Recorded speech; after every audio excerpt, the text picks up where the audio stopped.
The Fourth Way by P.D. Ouspensky. Chapter 6. I wish to remind you that this system is based on understanding. Understanding must occupy the first place in this system. The more you understand, the better the result of your work will be. Understanding is a relative term. Everyone understands something at every moment in his own way. But understanding may be larger and larger, and still larger. In this system, we call understanding a certain possible maximum on a certain level of knowledge and being. As a rule, this maximum is too low. People's understanding is usually limited to only one room. They never get out of that room. But the understanding of these ideas is very much beyond this one room. What I wish you to think about refers to the whole thing. People do not ask why sufficiently often, and if they do, this why is generally very small.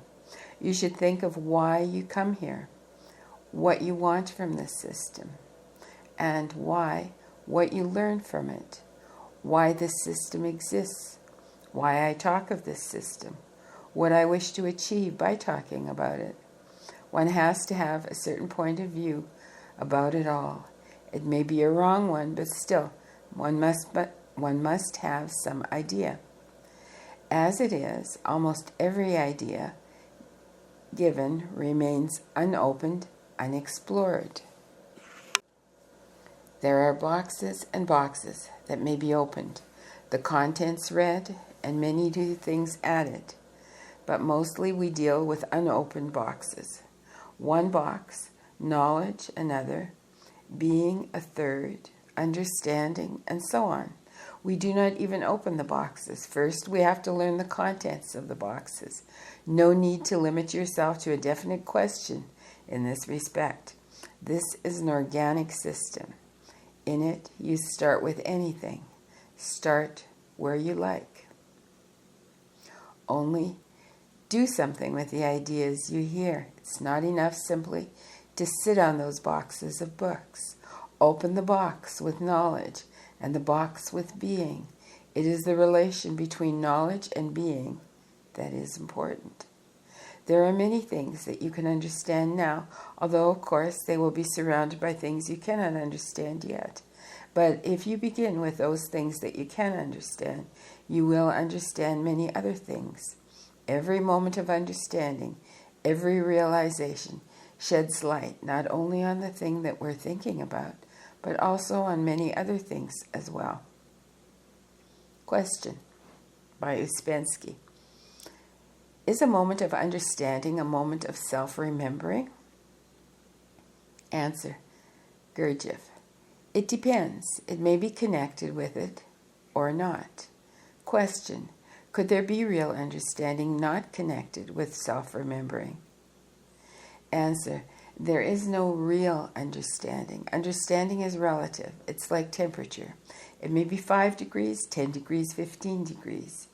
You see why ordinary language is no good and why we have to study a different language? Because in ordinary language, all words are taken as absolutes. In reality, they are different degrees of understanding. As I said, we can understand better and still better. Then, if we want to understand still better, we must change our being. If we can bring higher emotional center into play, we can understand much better. To understand still more needs higher mental center. You see, definitions can seldom help, and as a matter of fact, we can have very few definitions. This conviction that in order to understand something it's necessary to define it is quite wrong, because most things we cannot define. And the few that we can define only relatively, with the help of many other things. So, among an enormous quantity of things we cannot define at all, there are many small islands of things that we can define. Question. Is self-remembering less relative than understanding? Answer. Even if we take it as an absolute term, the question is, for how long? Whether you remember yourself in the best possible way for half an hour or for 5 minutes makes a very big difference. Question: how is one to bridge the gap between self-remembering and merely thinking about it, or is it a question of understanding? Answer: you have to break a certain wall, and you do not know how to do it. Learning to do something means acquiring a certain skill. For a long time you cannot do it well. You do it clumsily, and then one day you find that you can do it properly. It is the same with self-remembering. Not quite, but near enough. Question: is there any way to increase one's understanding? Answer: not one way. There are thousands of ways. All that we have spoken about from the first day is about ways to increase understanding, but the first way is by observing and studying ourselves, because that increases our capacity to understand. This is the first step. If you could understand the ideas that you've been given, your knowledge would increase, but you only understand on the surface and apart from desire. Or you may have quite strong desire, but the machine does not work. Yet inside our machine we have better parts, which at present we do not use. We can use them only by increasing consciousness. This is the only way. Question: can memory of what we heard help? Answer: memory, the best memory we may have, is not sufficient, because in this system we remember not by memory, but by understanding. On the contrary, memory may be a hindrance. You hear something which has a right place in the system, and if you can put it where it belongs, you cannot forget it, and it will remain there. But if you just remember what was said without putting it in the right place, it's quite useless. Each small thing you hear, you must try to understand, and to understand means to find the place where it belongs, among other ideas. You must have a general idea of the system, and everything new must be placed in it. Then you will not forget, and every new observation you will make will find its place. It is as though you have a drawing without details.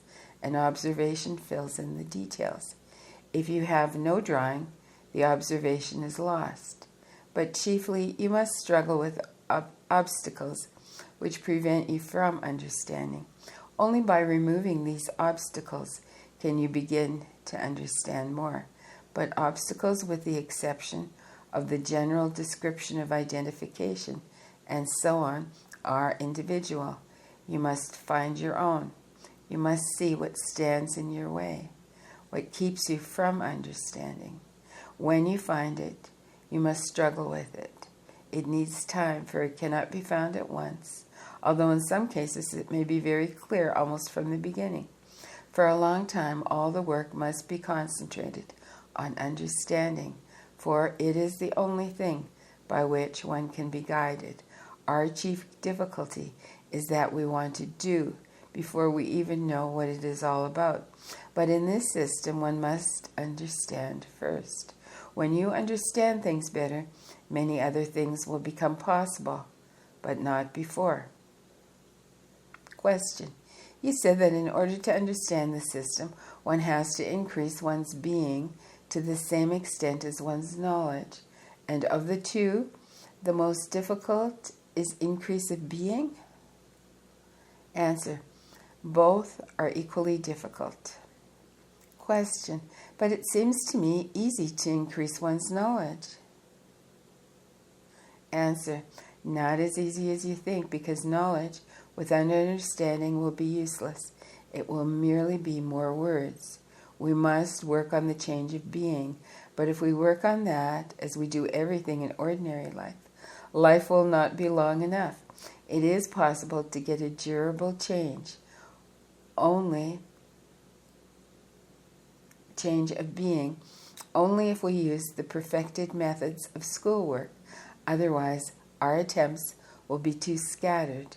The first condition of such work is not to believe anything, to verify everything one learns. And the second condition is not to do anything unless one understands why and for what purpose one is doing something. So it depends on understanding. All shortcuts depend on understanding.